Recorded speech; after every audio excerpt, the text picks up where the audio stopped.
Salutations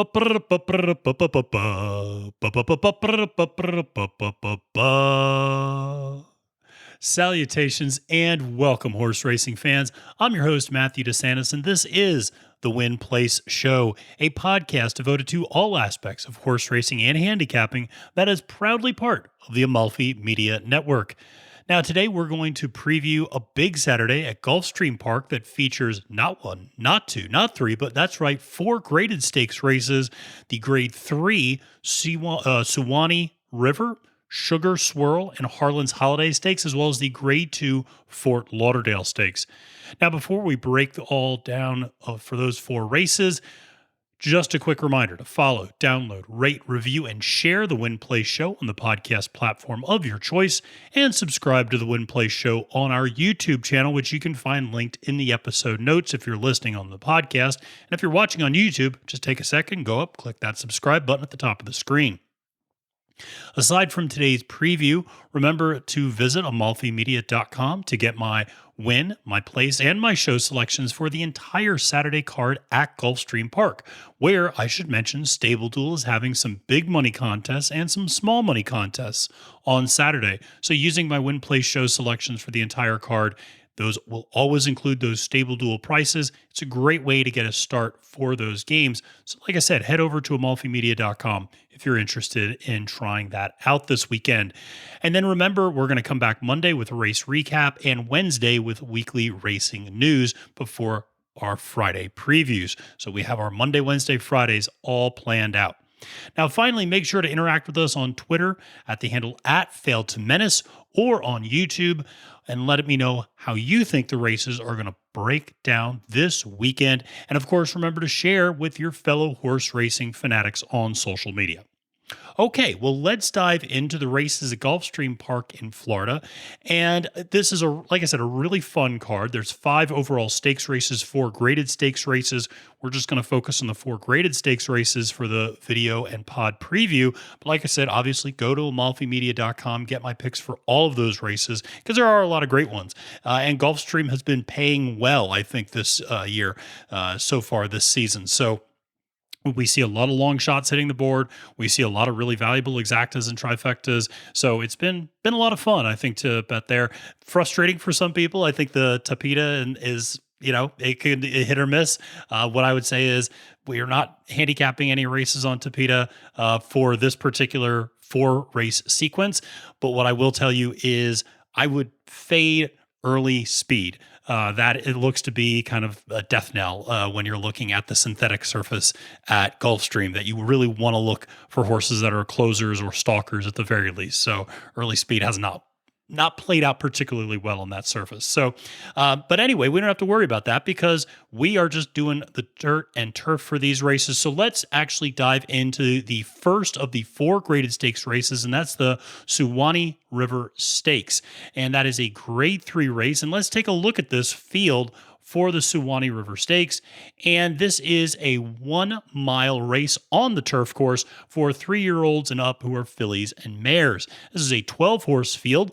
In post position 1, we have Dawn's Dancer, trained by Chris Davis and jockeyed by Junior Alvarado. And then In a Hurry, trained by Shug McGahee and jockeyed by Javier Castellano. Shifty She, the morning line favorite, trained by Safi Joseph Jr. and jockeyed by Edwin Gonzalez. Keeper of Time, Brendan Walsh horse, jockeyed by Tyler Gaffalione. La Babia, trained by Mike Martz and jockeyed by Rafael Manuel Hernandez. Classic Lady, Christophe Clement's horse, jockeyed by Paco Lopez. The horse Alms, trained by Michael Stidham and jockeyed by Luis Saez. Kelsey's Cross, trained by Patrick Bianconi and jockeyed by Romero Ramsey Marat. Summering, horse trained by Thomas Proctor and jockeyed by Emasal Jaramillo. And then you have in the 10-hole, Sweet Melania, trained by Todd Pletcher, jockeyed by John Velasquez. Prince's Causeway, trained by Ian Wilkes and jockeyed by Corey Lannery. And then finally, in the 12th spot, Quiet Company, trained by Fernando Abreu and jockeyed by Julian Leperoux. So that's the 12-horse field for the Suwannee River Stakes. And This is an interesting field. We're not going to go through the entire field, obviously, but I do want to hit a couple of key horses, I think, and obviously give you where my selections go. The one thing that I'm worried about, Shifty She is a very, very good horse. So the quality of Shifty She is not something that I'm going to question. I certainly understand why she's the morning line favorite. What I'm a little concerned about is the pace in this particular race. Princess Causeway is the other horse that will go to the lead, and Shifty She likes to go to the lead. If those two horses press each other, then I think this race really opens up for some potential closers. And that obviously opens things up for a little bit more value because Shifty She's obviously the morning line favorite. Should be noted, not an overwhelming morning line favorite. 3-1 in a 12-horse field, that's to be expected for the most part. But still, you're getting decent odds even on the morning line favorite. Will probably get bet down by post time, but still something to keep in mind. Now, Shifty She is a horse. This horse breaks beautifully, goes to the lead, really likes Gulfstream, 6 career races there, 4 winners, likes this distance of a mile, 9 career races, 5 career victories. What I will say is going back and looking and rewatching some of Shifty She's races, typically gets in the lead and just wires the field. That's the MO for the horse. That said, if you look at the race at Saratoga 3 races ago, that was a race where the pace was pressed by another horse.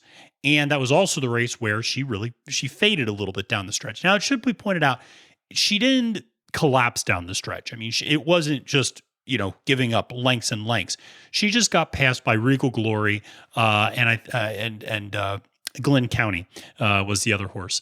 And so that's one of those where, Regal Glory just put on one heck of a kick with that last half furlong. But still, that was an instance where the pace was pushed and she ended up losing ground to some other horses late because they had a little bit more and they could kick by her. That's what I'm concerned about here. I think she's a very good horse. I don't think even if she fades a little bit, she's not going to fade far. She's not the type of horse that, like I said, particularly at this distance, she's not going to collapse down the stretch, even with a pressed pace. Therefore, like I said, Princess Causeway is going to be that horse that presses the pace. She ran really poorly last time out at the Chaluki Stakes, but that was on dirt. Didn't expect her necessarily to run that well. Like I said, she also likes to break from the front. She's breaking from the outside, so she should really be able to get right on Shifty She and pressure her most of the way around. That said, Princess Causeway, unlike Shifty She, does tend to fade down the stretch. And with this pace, I would think that would happen more than ever. I would say, some of her shorter workouts have been just dynamite leading up to this race on turf. So this is clearly a horse that just loves the surface. And is a very good horse, but like I said, just recently we've seen Princess Causeway fading a lot more at 6-1, and just the way this race sets up, I don't necessarily love that value. One of the horses I do like value for at 6-1, though, is Sweet Melania. This is a horse that is always in contention, but rarely ever wins. But this is a horse that I would absolutely be including on my exotics for this particular race. Has always hit the board at this distance. And that said, ran 4th in her only race at Gulfstream, but was very, it was right there. It was just a couple lengths off. So you like to see that obviously a mile is the preferred distance here. The other thing to point out, the only time this horse has ever turned in a bad performance was in a 6 furlong sprint, which this is not, and the Grade 1 Queen Elizabeth II Cup at Keeneland, which this is not. So if you throw out those 2 races, this horse is remarkably consistent. And at 6-1, I like this horse to populate the bottom half of my trifectas. I think this horse absolutely should be able to hit the board. And oh, by the way, its trainer, Todd Pletcher, is winning 50% of the races he's entering thus far at Gulfstream. Small sample size, admittedly, but he's bringing down some winners to Gulfstream Park. And Todd goes back a long way down there. I remember when I interviewed Donna Brothers, she talked about how way back in the 80s when, Todd was still working for D. Wayne Lucas, he would go down to Gulfstream over the summer. So he knows that track obviously very well, that circuit very well. In a Hurry is a horse going off at 5-1, has been running better speed figures as she stepped up in class. The thing that I worry about with In a Hurry, though, is she's not really shown the ability to pass horses. It's just kind of, for instance, last time out, she ran against Shifty She. She sat in about 4th place and was 2 lengths back from the lead. She finished the race in fourth place, 2 lengths back from the lead. That's not what you want to look for in a turf horse. You want to look for a horse that likes passing horses, that has a good kick at the end. That just is not there. And that's, like I said, pretty indicative of the type of horse she is. If you go back and look inside those past performances, a lot of times doesn't make up a lot of ground. Every once in a while at lower levels will make up some ground, but at this level, at comparable levels, doesn't really make up ground on the rest of the field. So at 5-1, I don't love those values. Now, a horse that I do like quite a bit is the second favorite in this race, Alms, at 4-1, and there's a few reasons. First, she's jockeyed by Luis Saez, and Luis Saez is just racking up W's right now at Gulfstream Park. So, he's winning 3-4 races every single day down there. So if you're just randomly betting on Gulfstream Park ticket, and card during the week, and you don't know who to bet for in a race, just bet for whoever Louis is riding, because there's a good chance that horse is going to win. Now, some of it's just because he's riding the best horses. Other times he's just giving horses really great rides. And I think this is an instance of a horse that will benefit from his jockeying style. This is a horse that ran second after a pretty long layoff and then came back with really fresh workouts. I tend to like horses coming, second off of a layoff. And so this horse kind of finished second by a neck, but had been laid off for a little while prior to that race. So again, I like the direction that Alms is going in. Horse was, like I said, had a little bit of a break, comes back, runs a 78 Beyer speed figure, not great, comes back a month later, runs a 91 and finishes second, which is much more in line with the way the horse typically ran. It's like a Godolphin horse, obviously. That's a huge name in the industry as well. So a lot to like there with Alms. And like I said, Louis just been lights out so far in Gulfstream Park. So I do like that. I think where this is beneficial, Alms really likes the distance. And while sometimes this horse goes a little further back, I think Louis is going to be aggressive. And I think he's going to put her right with that second pack behind the early 2 leaders. So I don't think she's going to get shuffled back too far. I think she'll be sitting, I don't know about third, but she might be sitting fourth or fifth, but right there. And I like that position for Alms quite a bit. And then let me just hit one or two other horses very quickly. Summering, going off at 8-1, very consistent horse from a speed figure standpoint. I think there's some questions in terms of stepping up in class. There's a horse that's coming off a 3-month layoff. But that said, that's kind of what this horse does. It's really fascinating. He won coming off a 9-month layoff. He finished fourth coming off a 2.5-month layoff. And then he won last time out coming off a 3-month layoff. So, the workouts have been great. I don't think the layoff is an issue. This horse clearly runs well with a layoff. I mean, this horse just needs some time maybe in between races for whatever reason. But you just, like I said, I'm sometimes concerned about running horses after a prolonged layoff. That's what this horse seems to like to do. And 8-1, I think that presents some pretty good value and should be able to run into a hot pace. And then finally, I'll just mention, if you're looking for a real long shot, I think Keeper of Time at 15-1 might be a horse that has a little something there. This is a Brendan Walsh horse. So trusted jockey. Certainly, I think it's, like I said, a horse that's worth a second look. Tends to be a bit of a deep closer, but again, this pace might set up nicely for Keeper of Time. Finished fourth or finished kind of third behind Og Lutz, who ended up running fourth at the Grade 3 Bessarabian. So, if you're looking at what sort of horses did Keeper of Time compete against, just something to consider. So ultimately, how do I see the Suwannee River Stakes playing out? Well, I'm going to take a little bit of a risk and go with Alms, who, like I said, I think is rounding back into form after a pretty long layoff. And so that's who I have to win. I have Shifty Sheet of Place. I think that early pace is going to catch up with her. And I think she's going to fade a little bit. I don't think she's going to fade a lot because that's not her MO, but I think she'll fade a little bit. And then I have Sweet Melania to show, but I wouldn't be mad if you kind of threw Summering in there underneath as well. I think Sweet Melania and Summering, you could absolutely justify flip-flopping those two in that third slot. I'm going to go with Sweet Melania in this case. So, like I said, Alms to win, Shifty Sheet of Place, Sweet Melania to show. So let's move on to the Sugar Swirl Stakes, which is another Grade 3 for 3-year-old nut filly and mares. And this one is on dirt, and so the field is a little bit smaller, as one might expect. But let's take a look at that 8-horse field for the Sugar Swirl Stakes. Starting in post position 1, perhaps the best name I've seen this year. Quinoa Tifa. I mean, that's a great name. And so I just for that name alone, you should pick the horse. But don't pick the horse, actually. I have some thoughts about Quinoa Tifa. Trained by Carlos David, jockeyed by Paco Lopez. Music City Star, trained by Chris Davis and jockeyed by Rafael Manuel Hernandez. Frank's Rocket, the morning line favorite, trained by Bill Mott, jockeyed by Junior Alvarado. Laura Lupes, trained by Safi Joseph Jr. and jockeyed by John Velasquez. Center Isle, very close second favorite, trained by Paulo Lobo and jockeyed by Luis Saez. Compensate, trained by Cam Gambalati and jockeyed by Miguel Angel Vasquez. Then Bronx Beauty, trained by Anthony Margata Jr. and jockeyed by Tyler Gaffaleone. And then finally, Sosua, trained by Arnaud Delacour and jockeyed by Edwin Gonzalez. So this race, I think, is a little bit more straightforward, as smaller dirt races, I think, tend to be.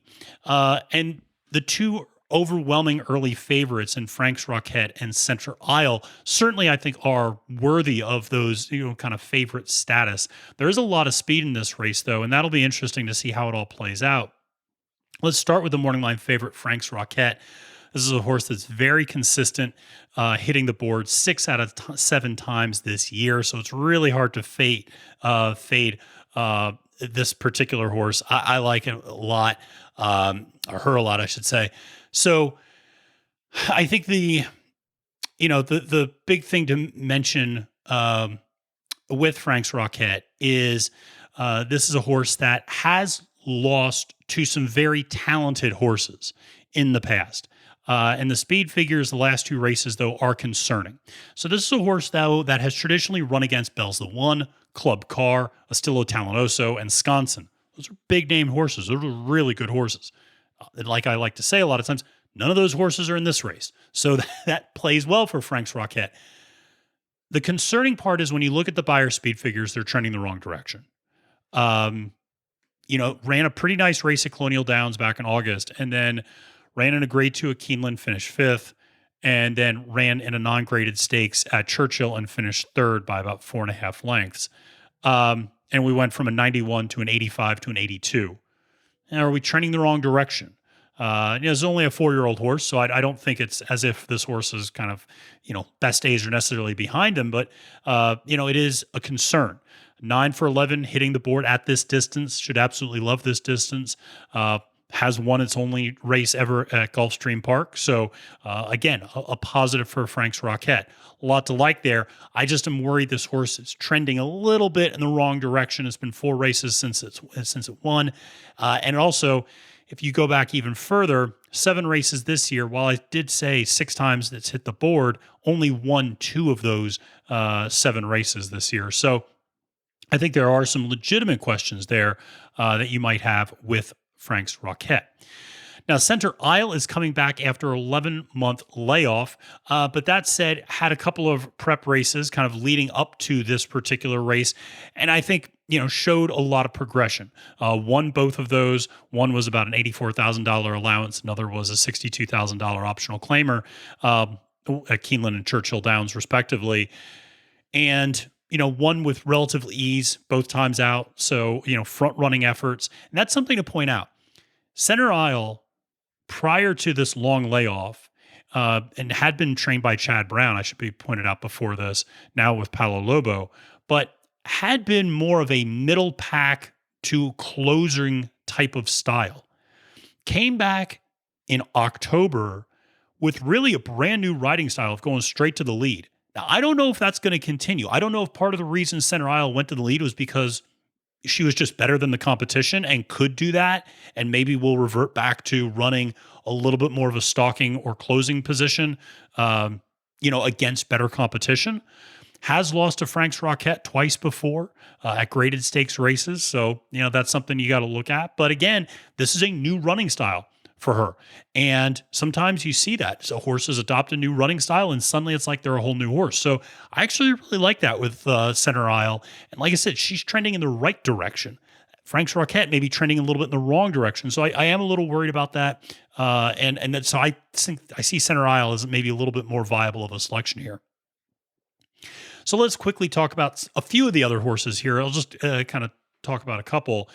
Bronx Beauty at 6-1. Came in second in this race last year. Problem is she's only 1 for 6 winning this year in 2021. Hit the board 4 out of 6 times, though. That said, won her last race, but it was at a lower level at Monmouth 3 months ago. She has run decently off a layoff before, though, and the workouts look fine. So there's not maybe too many alarm bells, although I don't love the 3-month layoff.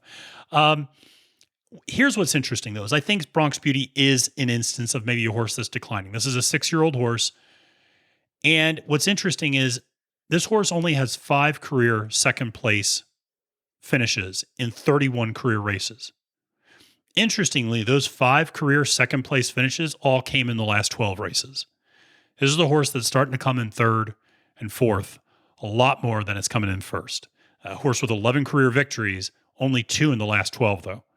And so, again, this is a horse that I think is just maybe trending a little bit in the wrong direction. 6-1, it's not terrible value. It might, be a little bit declining. And the other thing is, this horse might be a little too far back in this field. I don't know. It's not a huge field, admittedly, but I just think Bronx Beauty might be a little too far back, have a little too much class to try to pass coming in. So, Keen Watifa, who, again, great name, going off at 6-1, this horse is a massive question mark. The horse had a completely middling career and then changed trainers, had a long layoff, and then just ran a monster at a lower level and ran 23 Buyers speed figure points higher than any race she's ever run before. So you go, well, maybe this is just a brand new horse. We got a new trainer. We have new tactics maybe in running. We unlock something. We're kept cutting back in distance a little bit. So this horse used to run a little bit longer. Keen Latifah used to run a mile, 7 furlongs. Now we're going to 6 furlongs. Maybe that helps. But still, this is a horse that was running, just to give you a sense of this, a 35, 61, 66, 58, a 9, and a 39. Then had a 8-month layoff from March to November, went to Carlos David, and suddenly has a front-running effort and puts up an 89 Beyer speed figure. Absolutely unbelievable. That said, typically there's a regression after this sort of a huge performance. That's what we've seen from a lot of other horses. I always talk about that when you see a horse who ran their best race last time out, sometimes there's a reason to be skeptical, especially if it's anomalous to what the other races look like. So one of the horses that Keen Watifa beat in that race is the horse Music City Star. That horse is going off at 12-1, and I like this horse. This has been a turf horse and then went to dirt last time out in that race against Keen Watifa and ran really big, ran a second place in that race. Surface change is something I like to play quite a bit, particularly, obviously, turf, it only goes one of two ways, from turf to dirt or dirt to turf, but I really like playing that surface change, especially when you got to see the first time out, there was a real big progression and increase in speed figures. I think you can only expect to see some more progression there. Last workout was a little concerning, only a 52-second 4 furlong, but sometimes they just like to take things easy in between races. Like I said, I think this horse should be able to get a piece of the board, and I think this is otherwise a pretty chalky race. So I like this horse at 12-1 to add a little bit of value to some deeper exotics. So ultimately, how do I see the Sugar Swirl Stakes playing out? Well, I have Center Isle to win, I have Frank's Roquette to place, and I have Music City Star to show. All right, well, let's go to the other dirt race out of the graded stakes races, and that's the Harlan's Holday Stakes, which is also a grade 3 race, and this is an even smaller field. This is only a 6-horse field, but let's take a look at this. 1.16 on dirt for 3-year-olds and up. And this is, like I said, a 6-horse field with Mighty Heart in post position 1, trained by Josie Carroll, jockeyed by John Velasquez. And then Blue Steel, trained by Jeff Hiles and jockeyed by Paco Lopez. 20 Twice, trained by Jack Sisterson and jockeyed by Julian Leparoux. Eye of a Jedi, trained by Steve Budhu and jockeyed by Javier Castellano. Then South Bend, trained by Bill Mott and jockeyed by Tyler Gaffalione. And then finally, Fearless, trained by Todd Pletcher and jockeyed by Louis Saez. And so that is the favorite, Fearless. And again, another kind of small field with two overwhelming favorites. You'd think we were out at Del Mar, but we're not. We're at Gulfstream. But this is very indicative of California races. So where am I looking in this race? Well, this is one where, again, I think it's a little bit like the last race, where I do think the top two are probably the top two. I think you try to find some value underneath in this particular race. I actually think there is a horse that provides some value underneath. But let's just kind of talk a little bit about these horses. I really love Mighty Heart, and this is the very close second favorite at 9-5. This is a horse that won the Grade 2 Autumn Stakes last time out against really strong horses at Woodbine. That was a really good field. Beat Sir Winston, obviously former Belmont Stakes winner, came back. Sir Winston won the next stakes race that he was in. So, beat, like I said, a really strong field there in that Grade 2. Here's an important thing to note. Yes, this horse is mostly run on synthetic. That said, this horse runs beautifully on dirt as well, has run very well in the past on dirt. If you go back far enough, you'll see that there was one race where South Bend beat Mighty Heart on dirt. It's important to point out that Mighty Heart was coming off a pretty long layoff and got nabbed down the stretch, which is what you would expect because Mighty Heart is a front runner. We'll break to the lead, we'll get out there. And in this particular race, I don't think we'll get pushed. So I like Mighty Heart to get out to the lead, set the pace. I really like this horse to wire the field. I think this is the class of the field, more so than Fearless, who I understand why maybe Fearless is a very small morning line favorite here, but I just really like Mighty Heart quite a bit. Incredibly consistent horse as well. Puts up just incredibly consistent speed figures and performances, does not turn in a bad performance. You know what you're going to get out of Mighty Heart, and I really like that from a betting standpoint. Yes, you're not getting much value in return, but at least you know what you're getting, and there's consistency there. I'd much rather do that than a horse like Fearless that has been, there's some question marks. And so let's talk about Fearless. Ran second last time out. And beat Eye of a Jedi at a $60,000 handicap. Now, it's important to point off that was coming off a 5-month layoff. Second time off the layoff, you'd think gonna, knock off a little bit more rust. That's good. Horses tend to turn in stronger performances second time off a layoff. Still, question marks. This is stepping back up in class. Workouts have looked fine, so the horse would appear to be fresh. Todd Pletcher and Luis Saez are both doing very well at Gulfstream Park. I've talked about both of them thus far. Hard to bet against both of them. This is a horse that's never been off the board at Gulfstream Park, has never been off the board at this distance. Worst ever finished was second at a mile and a 16th. So this is a horse, again, there's a lot to love there with Fearless. But this is a horse, again, that is coming off a layoff. And I just, have some questions. Didn't run the biggest speed figure. And this is a horse that was running high 90s, even low 100 buyer speed figures. Comes back after that long layoff, runs an 83. I could see this horse running a 93 this time out. I don't know if I'm going to see this horse jump from an 83 to a 97, though. That would be pretty significant. On the other hand, Mighty Heart has just consistently been turning in, especially when you look at dirt, 96s, 93s, 91s. I mean, that was a few years ago, but this is a horse that, 95s. This is a horse that turns in high, mid 90s speed figures every time that's on dirt. Fearless, I worry about that next progression. This is a big spot to run up against. And there are some other very good horses in the field. South Bend is a very competitive horse. Will run those low, high 80, low 90 speed figures pretty regularly. So again, a lot to like there. And there's really no slouches in this entire field. I mean, Eye of a Jedi, interestingly enough, let's talk about Eye of a Jedi a little bit. This is a horse that, ran a monster at the Grade 3 Ghost Zapper and then had a 6-month layoff. Came back with a pretty nice effort and then ran two really kind of disappointing and regressive races at the $60,000 handicap level.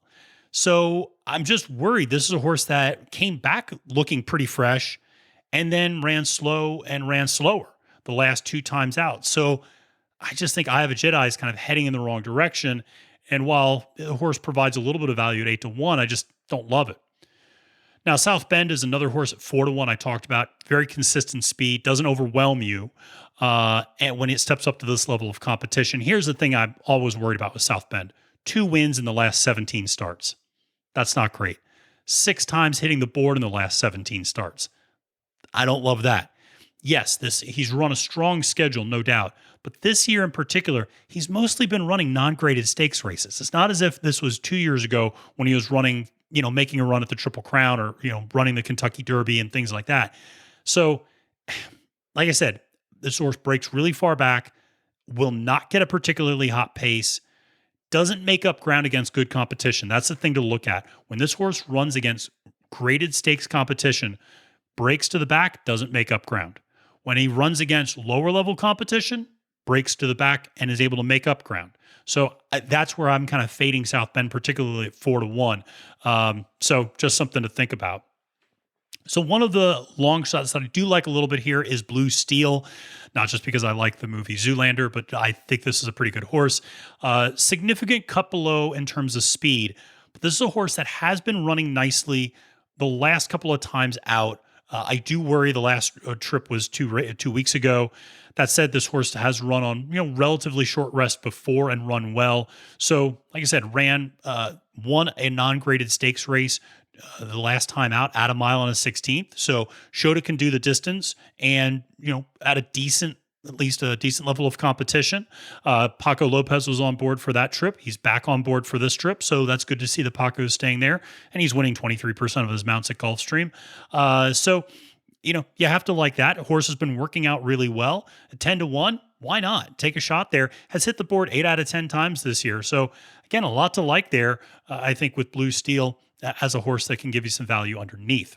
So ultimately, how do I see the Harlan's Holiday Stakes playing out? Well, I'd love to break up the chalk fest, but I do see Mighty Heart to win, Fearless to place, and I have Blue Steel to show. Again, I think underneath is where you're going to find some value in these races. I think this race in particular plays out really nicely for Mighty Heart because there's nobody else who's going to press the early speed. Mighty Heart can set that pace just like he did at the Grade 2 Autumn last time out. I just think he's going to run very nicely there. And I wouldn't be surprised if that 9-5 goes up a little bit because people are going to see all that synthetic and woodbine experience, and maybe they're going to lean towards Fearless a little bit because of the heater that Saez and Pletcher are on right now. So it'll be interesting to see how that changes from morning line to post line time. Okay, so let's wrap up with the crown jewel of the day, the Grade 2 Fort Lauderdale Stakes, and this is a 1.8 miles for 3-year-olds and up on turf. And let's take a look at this, again, 12-horse field. We're back on turf, so big fields. Coming in at post position 1, Doswell, trained by Barkley Tagg and jockeyed by Junior Alvarado. Then Olymperador, trained by Chad Brown, jockeyed by John Velasquez. Breaking the Rules, trained by Shug McGahee and jockeyed by Javier Castellano. English B, trained by Graham Motion and jockeyed by Louis Saez. Sol Volante, trained by Patrick Biancone and jockeyed by Julian Leperoux. And then Renaissance Frolic, trained by Safi Joseph Jr. and jockeyed by Edwin Gonzalez. Media Blitz, one of 3 Mike Maker horses in the race, jockeyed by Corey Lannery. Analyze It, the second of the 2 Chad Brown horses, this one jockeyed by Rafael Manuel Hernandez. King Guillermo, trained by Juan Carlos Avila and jockeyed by Paco Lopez. Then the 10 hole is Order and Law, trained by Mike Maker and jockeyed by Miguel Angel Vasquez. And the 11 hole, I should say, you have a Tone, the third of the 3 Mike Maker horses, jockeyed by Emisal Jaramillo. And then finally, you have Space Traveler, the morning line favorite. The second favorite. Morning line favorite is L'Emperador. The second favorite is Space Traveler, trained by Brendan Walsh and jockeyed by Tyler Gaffaleone. So let's talk a little bit about this field. And this is obviously, again, a really big field. So we're not going to hit every single one of these horses, but very strong field, a lot of contenders. It'll be fascinating to see the race. Analyze It should be alone up front. This is a strong group that'll be behind him, and there are also a lot of deep closers. I think you could talk yourself into quite a few long shots. I think that Space Traveler is a very good horse, and L'Emperador is a very good horse. But I think this is a more wide open field. Not surprising. The 2 dirt races, you're not going to get much good value. I think the turf races are where you're going to find a little bit of value. And this is where I'm going to take a little bit of a risk with some long shots. So Let's talk about one of those two morning line favorites, Space Traveler at 3-1. This is a horse that's actually getting class relief. It's a horse that ran 3 consecutive Grade 1 races since coming over from England. Went to Arlington Park, then Woodbine, then Keeneland. Has gotten a well-deserved about 70-day break from that last race. I'm actually not too worried about that. I think that's good to give the horse a little bit of a breather after what was a very hectic summer and early fall. Workouts look phenomenal for Space Traveler. I am worried about the post position on the far outside, but that said, this is a horse that likes to be a deep closer, so he'll tuck back further in. He's not going to get caught too far wide, I don't think. And if he gets pushed back to that 9-10 slot, that's not the worst of all things for Space Traveler. So I think he'll be able to use enough tactical speed to kind of slot in where he wants to, but won't have to worry about getting caught wide, I don't think. This is a horse also you'd think he would like a little bit more distance. This horse runs at a mile and the 16th quite a bit, has run at a mile and an eighth before. You would think that more distance would be good because this horse is a deep closer.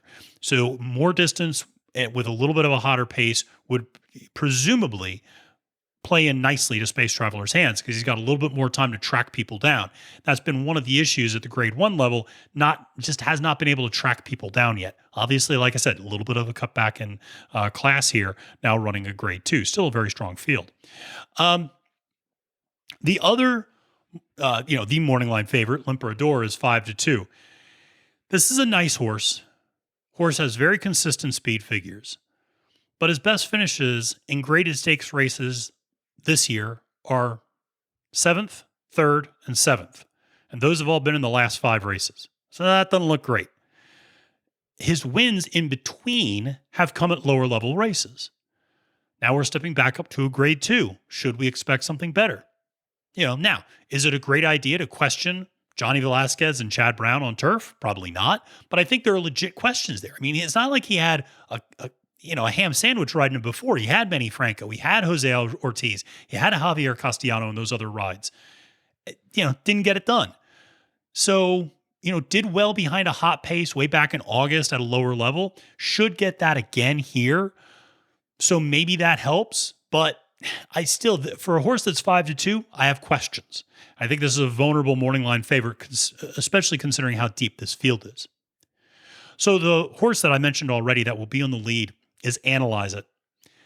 This is a horse with early speed, and I think this is a horse that can be very smart about setting the pace, and can be very smart because I don't think anybody else is really going to pressure Analyze It. King Guillermo is a 30-1 long shot that might try to get on the lead, but that's a dirt horse that's running on turf now for the first time in a long time. I don't know if King Guillermo is going to push the pace that much. I think Analyze It's going to really be able to run out ahead just however they like. If Hernandez, the jockey, is smart, he watched what Kent DeSormo did on Beyond Brilliant a couple of weeks ago at the Hollywood Derby. You get out on the lead, you save your horse. And you don't let the horse run too much. You set the pace, you slow it down, and then when everybody kicks for home, you got plenty left in the tank. I think that's, if he's smart, that's exactly what he's going to do. Now, that said, 2 races ago, Analyze It did get caught and passed by breaking the rules. He's a 10-1 horse that I don't really even love particularly in this spot. So again, if he goes a little too aggressive, it could be an issue. And there's also a question of, is he going to maybe intentionally set a fast pace? Because that's what L'Imperador, the other Chad Brown horse, Analyze It's the one Chad Brown, L'Imperador is the other, is, does Analyze It push the pace a little bit too much to help L'Imperador? We'll see. But I like the horse. I like the horse. And much like Shifty She, Analyze It doesn't fade terribly, even when he fades down the stretch as a front runner.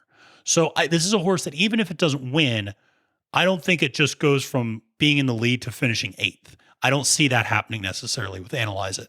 I think this is a horse that still can get a piece of the board, even if another horse passes by. I want to talk a little bit about Deucewell because it's another one of the kind of single-digit odd horses at 6-1. I don't love this horse in this spot, though. This is a horse that's gone off as the favorite the last 3 straight races and finished 3rd all 3 times. And we're not talking about graded stakes races here, folks. We're talking about, high-level allowance, high-level optional claiming races. Additionally, this is a horse that has lost to L'Imperador before, has lost to a Tone before. So I don't know. That said, finished second in this race last year, has hit the board in both graded stakes races it's ever run in the United States, had a bullet workout. So it's possible that they're going to try to analyze it in the beginning. I mean, just to give you a sense of the bullet workout, 45-second, 4 furlongs. So, I mean, they're really pushing. So a lot of speed there. So does Deucewell try to go and analyze it to push the pace? I don't know if that's a winning strategy for Deucewell at all. So I don't know what to think about this horse, but like I said, the fact it's gone off as the favorite 3 straight races, underperformed the odds all 3 races, finished third all 3 races, lost to 2 other horses in this field, one of which we're going to get to in a second, and a Tone who's a long shot. I just don't love the value here, don't love the spot. Now, a Tone, 12-1. This horse feels like a gift. I love a Tone. This is a horse is undoubtedly taking a step up in class, but has been running faster and faster the last several times out, has been getting better incrementally every single time. It's not as if this horse has made some, massive jump and, suddenly this horse has gone from an 81 to an 88 to a 92 to a 94. This horse has run better and better since Mike Maker took over. It's another Godolphin horse. You love to see that in terms of Godolphin bred. And again, last 3 races, 2 firsts and a second. This horse should, again, like the distance. It should not be an issue. And I think this is a horse that I really like. The workouts look good.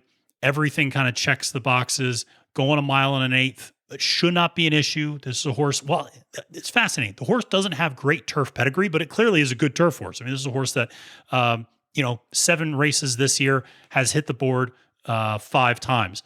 Last year in 6 races, won 3 of them. So this is a horse that clearly can do, does well on turf.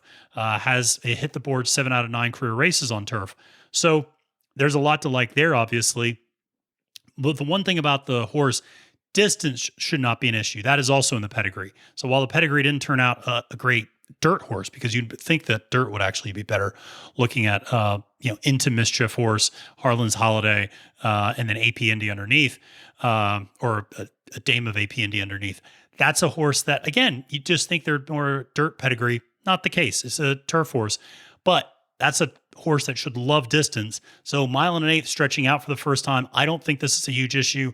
I'm a sucker for horses with, increasing speed figures, but this is one that's really been showing it over time. And at 12-1, I just feel like this is a pretty wide open race. Should get, I think, a really solid trip.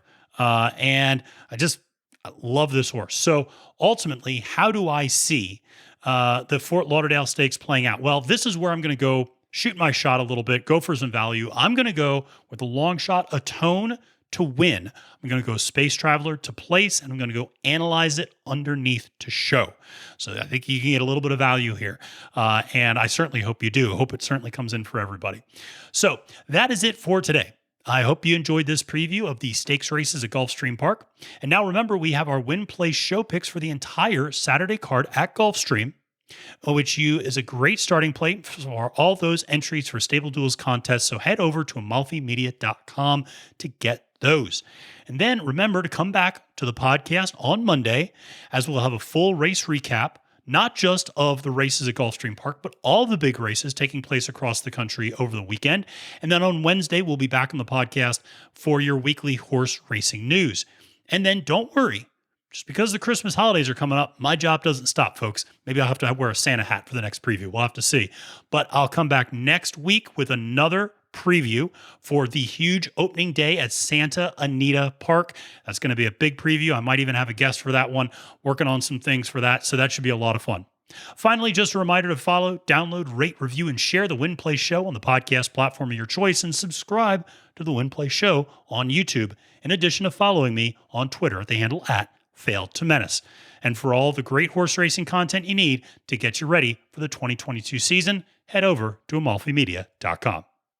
Until next time, friends, I'm Matthew DeSantis, wishing you a great day at the races and reminding you that it's now post time.